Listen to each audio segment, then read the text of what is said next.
Yo lo que veo es a un señor vestido de traje y corbata, que es padre de familia, que se comporta y se viste como un hombre. No estás bien. Vive tu vida.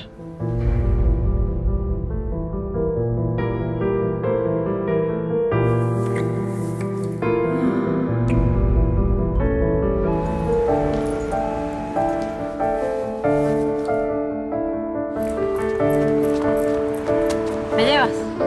Sube.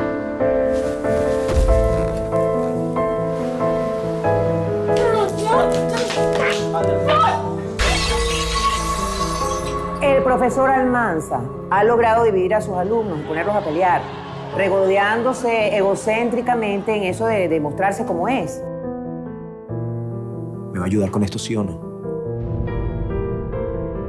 La pierna. Hola, profe. Profe, qué bella.